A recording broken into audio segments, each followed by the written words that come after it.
Assalamualaikum warahmatullahi wabarakatuh.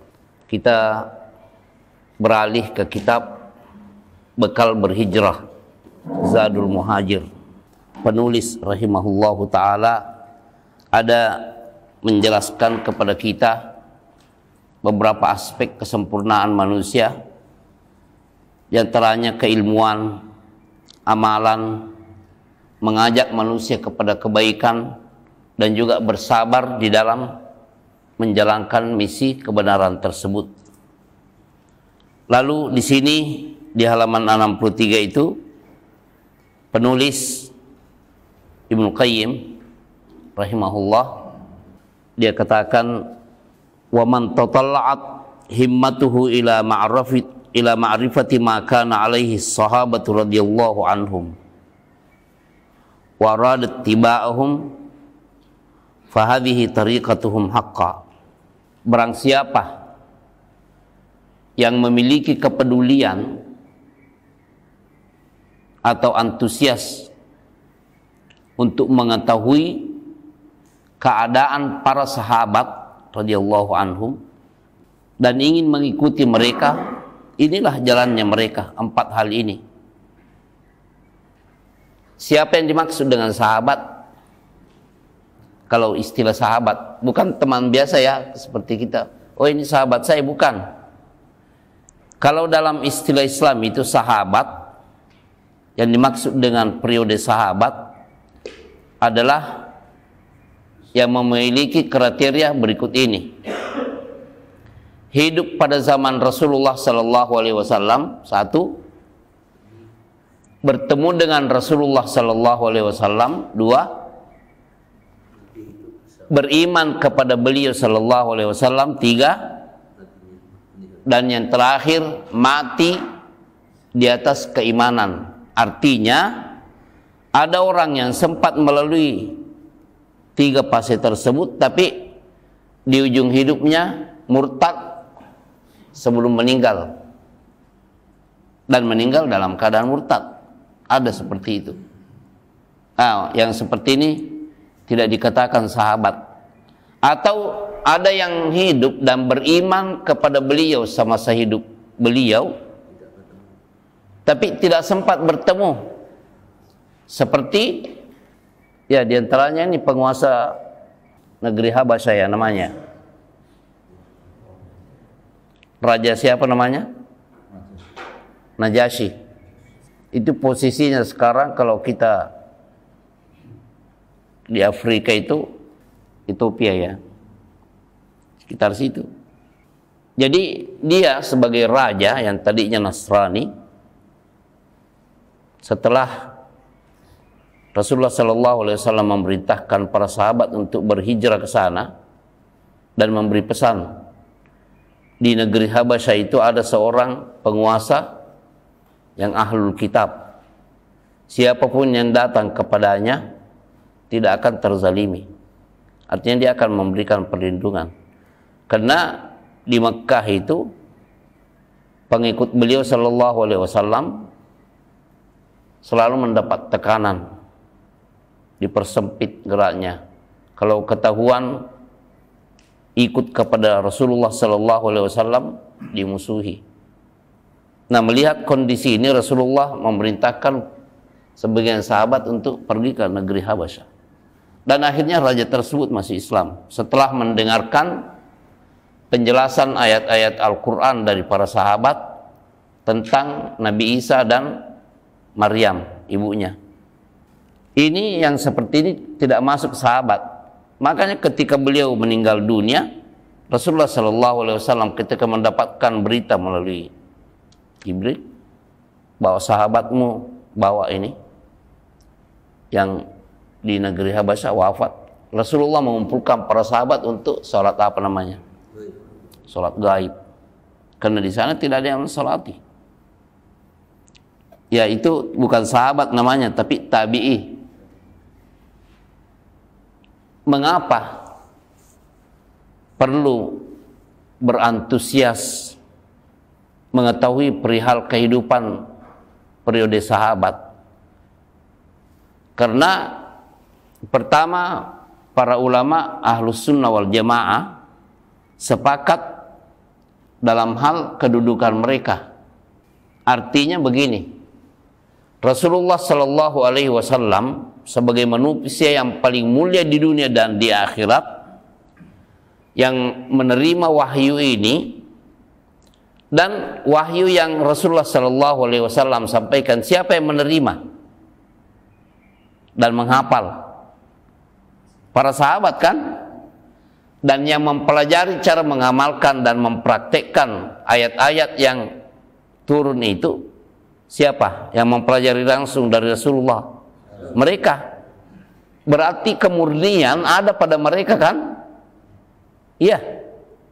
Artinya keislaman yang sesungguhnya itu adalah keislaman yang mereka terima langsung dari Nabi Sallallahu Alaihi Wasallam. Makanya dalam spesialis usul fikih itu, pembahasan dan kedudukan para sahabat itu selalu menjadi pembicaraan pokok. Apalagi kalau mau menafsirkan suatu dalil, itu para ulama selalu mengatakan, apakah ada penafsiran atau ijtihad di level sahabat? Kalau belum menemukan, pindah ke tabi'in. Karena mereka yang menerima juga pengajaran keislaman itu dari periode sahabat, jadi masih lebih murni dan masuk dalam keumuman sabda Rasulullah Sallallahu Alaihi Wasallam, khairun nasi qarni thumma alladhina yalunahum thumma alladhina yalunahum. Sebaik-baik periode manusia adalah yang hidup pada zamanku. Inilah para sahabat nih. Thumma alladhina yalunahum tabi'in, thumma alladhina yalunahum tabi'in. Nah, disinilah mengapa rata-rata ulama Ahlus Sunnah itu selalu mengarahkan perhatian umat kepada pemahaman para sahabat. Ya karena kemurniannya itu dan kejujuran mereka. Mereka semua mendapatkan jaminan dari Al-Quran dan juga dari hadis-hadis Nabi Sallallahu Alaihi Wasallam tentang keadilan mereka. Mereka adalah orang-orang yang Allah pilih untuk menemani dan menjadi sahabat utusannya, yaitu Rasulullah Sallallahu Alaihi Wasallam. Dalam kitab-kitab akidah kita menemukan ungkapan-ungkapan mengenai mereka, bahwa kita wajib berloyal kepada mereka, mencintai mereka dan mengenal mereka. Siapa Abu Bakar, siapa Umar, siapa Utsman, siapa Ali, dan yang lain-lainnya. Kita diwajibkan untuk mempelajari sirah atau biografi mereka. Dan ulama Ahlus Sunnah wal Jamaah menjalankan amanat ilmiah ini secara ketat. Allah memunculkan sejumlah ulama yang mahir dalam penulisan biografi para sahabat. Ibnul Athir memiliki kitab yang judulnya Usdul Ghabah fi Ma'rifatis Sahabah. Begitu tebal bukunya dan beredar di negeri-negeri Islam. Ibnu Hajar Al-Asqalani memiliki kitab namanya Al-Isabatu fi Tamyizis Sahabah, biografi para sahabat Rasulullah juga. Ibnu Abdul Bar juga memiliki kitab tentang sahabat. Abu Nuaim Al-Asbahani juga memiliki kitab namanya Ma'rifatus Sahabah. Imam Ahmad bin Hanbal memiliki kitab Fadailus Sahabah. Dan masih banyak lagi yang lainnya tentang biografi sahabat-sahabat Rasulullah Sallallahu Alaihi Wasallam. Dan mereka ini memiliki keunikan. Coba ya, orang-orang muhajirin kita ungkit ulang nih. Karena Ibnu Qayyim di sini sudah mulai menggiring ke pembahasan kedudukan para sahabat. Makanya dia katakan, wa man tatalla'at himmatuhu ila ma'rifati ma kana alaihi sahabatu radhiyallahu anhum waradat tiba'um fahabi tariqatuhum. Barang siapa yang memiliki antusias yang tinggi untuk mengetahui keadaan para sahabat Rasulullah radhiyallahu anhu dan mau mengikuti mereka, ini jalannya nih, yaitu keilmuan, amalan, penyebaran keilmuan serta bersabar untuk memegangi keilmuan. Itu jalan mereka. Nah, keutuhan mereka ya, ketika mereka sudah menyatakan keimanan kepada Rasulullah, lalu ada perintah hijrah. Dari mana? Dari Mekah ke Madinah. Baik. Apa ukurannya kalau orang tidak mau berhijrah? Berarti dipertanyakan kan? Antum tahu gak berhijrah? Tidak sama kalau antum di sini pindah jabatan. Seumpama kementerian mengatakan Pak ini yang namanya dengan nomor induk kepegawaian itu ditugaskan di seumpama di Papua. Ya berarti harus angkat kan? Ya. Atau mungkin sudah ini ingin suasana kampung. Ya semua kepemilikan yang ada di sini kan termasuk apa namanya? Tempat tinggal disodor-sodorkan. Rumah ini dijual tanpa perantara. Nah, kan gitu kan? Sertifikat hak milik ditawar-tawarkan. Tapi kalau berhijrah, semua harta yang dimiliki, dan tadinya saudagar kan penduduk Makkah kan saudagar kan? Ya orang-orang Quraisy kan seperti yang Allah firmankan, li'ila fi Quraisyin ila fihim rihlatash syita'i was-saif. Kebiasaan orang-orang Quraisy, penduduk Makkah itu, ya perjalanan dari negeri Sam mundar-mandir. Begitu juga antara Makkah dengan Yaman. Mereka saudagar, orang-orang berada. Tapi harus ditinggalkan semua termasuk rumah mereka. Dan untuk memulai kehidupan di Madinah. Antum tahu kebiasaan orang Madinah apa? Bercocok tanam. Tidak gampang. Makanya Allah menstatuskan lil fuqara'il muhajirin, bahwa orang-orang fakir muhajirin itu berhak menerima harta fai, karena tadinya mereka milioner menjadi fakir demi menjaga keimanannya untuk ikut kepada Nabi Sallallahu Alaihi Wasallam dan menjaga akidah mereka. Coba kalau kita pada zaman ini diuji dengan itu. Seperti kiamat kan Pak. Tapi masalah hijrah pada zaman Rasulullah, mungkin antum yang naik sering umrah ya. Bagaimana tabiat ini? Perjalanan kalau antum dari Mekah ke Madinah atau dari Madinah ke Mekah. Yang sekarang zaman modern ini, apa yang antum lihat di perjalanan?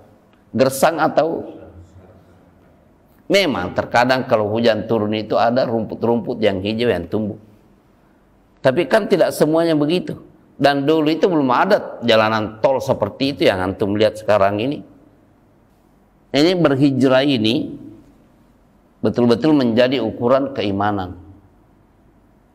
Jadi kalau mau mencari keislaman yang murni, yang betul-betul di atas kebenaran yang betul-betul Allah akui ya keislaman mereka, makanya mereka selalu menjadi rujukan dalam hal apa? Pemilihan pandangan. Apa yang mereka ketahui tentang hukum-hukum yang ada. Begitu juga penafsiran ayat-ayat Al-Quran. Selalu mereka menjadi rujukan. Para ulama tafsir di kalangan Ahlus Sunnah wal Jamaah itu menderetkan penafsiran ayat-ayat Al-Quran sebagai berikut. Al-Quran ditafsirkan dengan Al-Quran sebagai tingkat pertama. Tingkat kedua, Al-Quran ditafsirkan dengan hadis. Lalu yang ketiga, Al-Quran ditafsirkan dengan apa? perkataan para sahabat, tabi'in, baru kembali kepada makna bahasa. Jadi ini semua menunjukkan betapa mulia kedudukan mereka. Dan dalam ayat-ayat Al-Quran mereka termasuk penduduk surga. Jadi kalau mau memahami keislaman, ya seperti Ibnu Qayyim mengatakan di sini, siapa yang mau melihat dan ini punya antusias mempelajari keislaman itu, ya lihat sejarah mereka. Cuma permasalahannya kita hidup di suatu zaman dan generasi kita dalam keadaan generasi canggih dengan alat-alat medsos sekarang ini, anak-anak kita itu rata-rata lebih mudah menghafal personil kesebelasan suatu negara yang nomor punggungnya ini posisinya sebagai kiper. Dia kenal, bukan cuma wajahnya yang dia kenal, tapi apanya? Nomor punggung dan posisinya pun dia tahu. 11 posisi itu dia tahu. Tapi kalau ditanya, coba siapa khalifah yang pertama ketika Rasulullah SAW wafat? Di sini tidak tahu dia. Ya karena kurikulum pendidikan kita juga tidak terlalu mementingkan hal-hal yang seperti itu. Banyak yang memberikan cerita-cerita menarik, tapi dongeng-dongeng yang kosong. Coba kalau ini mau melihat cara berbakti kepada orang tua. Kitab Al-Adabul Mufrad yang kita bahas saat itu apa? Kan mereka mencontohkan, Abu Hurairah mencontohkan bagaimana berbuat baik kepada ibu yang masih belum masuk Islam. Tetapi pada zaman kita ini dimunculkan apa? Maling kundang. Tidak tahu maling kundang benar pernah ada atau tidak. Yang jelas durhaka kepada orang tua itu adalah dosa besar. Tanpa harus melihat maling kundangnya atau maling kandungnya. Yang jelas Al-Quran sudah memerintahkan kita untuk berbuat baik kepada kedua orang tua, untuk melembutkan perkataan. Para sahabat pun demikian, mencontohkan dengan contoh yang sempurna. Memang tidak ada masalah dengan orang tua mereka. Sa'ad bin Abi Waqqas ketika ketahuan oleh ibunya masuk Islam dan ikut kepada Nabi Muhammad SAW, dia membuat satu keputusan. Saya tidak akan makan dan saya tidak akan minum sampai saya mati. Kalau kau tidak meninggalkan Muhammad, tidak murtad dari agamanya, saya tidak akan makan dan saya tidak akan minum sampai saya mati. Maksudnya apa? Ya biar orang tahu bahwa Nabi Muhammad itu ini pemecah belah. Komitmen yang dia pegang seperti itu. Tapi alhamdulillah dengan kesabaran dia, ibunya tidak meninggal gara-gara itu. Ya karena dia tetap berbuat baik. Kan di dalam Al-Quran memang seperti itu. Wa in jahadaka ala an tusyrika bi ma laysa laka bihi ilmun fala tuti'huma. Apabila kedua orang tuamu yang belum masuk Islam itu memaksamu untuk menyembah berhala atau untuk berbuat syirik kepada Allah, fala tuti'huma, jangan taati. Tetapi Allah berfirman, wa sahibahuma fid dunya ma'rufa. Dalam kehidupan ini tetap berbuat baik kepada kedua orang tua walaupun tidak masuk Islam. Ini tuntunan, dan para sahabat mencontohkan cara-cara yang baik menghadapi kedua orang tua dalam keadaan masih berbeda agama. Ya mereka lah yang telah berhasil mengajarkan keislaman ini karena mereka langsung ke pesumbernya. Allah Subhanahu wa taala menurunkan Al-Quran kepada Rasulullah sallallahu alaihi wasallam, yang menerima dari Rasulullah mereka, yang mempelajari cara pengamalan ayat-ayat adalah mereka, yang menghafal adalah mereka, yang menulis juga adalah mereka. Dan alhamdulillah biografi setiap sahabat itu ada. Bersyukur kepada Allah, Karena umat ini adalah umat isnad.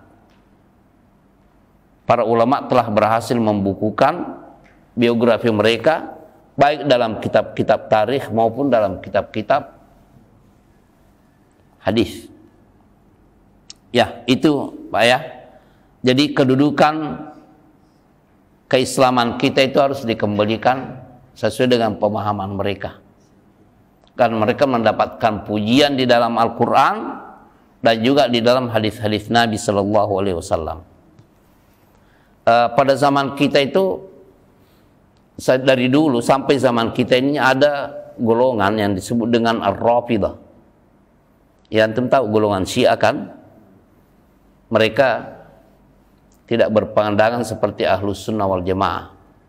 Mereka mengkafirkan Abu Bakar, mereka mengkafirkan Umar, dan bahkan sebagian yang ekstrim di antara penganut Syiah itu sampai-sampai mengatakan bahwa malaikat Jibril itu salah di dalam menyampaikan wahyu.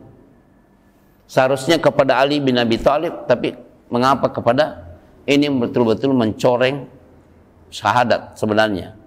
Makanya sebagian ulama itu sudah menyatakan bahwa penganut ajaran Syiah yang seperti itu dinyatakan murtad dari Islam. Dan ini golongan tersebut tidak dianggap golongan Islam. Anggap saja agama lain, agama Syiah atau agama Rafidah. Karena mereka bertentangan dengan semua prinsip asas yang ada di dalam akidah Ahlus Sunnah wal Jamaah, khususnya terhadap para sahabat Nabi Sallallahu Alaihi Wasallam. Ibnu Qayyim di sini memberikan kesimpulan kepada kita bahwa tabiat kehidupan mereka adalah keilmuan. Amalan yang didasarkan di atas keilmuan, kemudian ini menyebarkan kepada sesama manusia kebaikan ini dan bersabar menerima risiko keilmuan tersebut.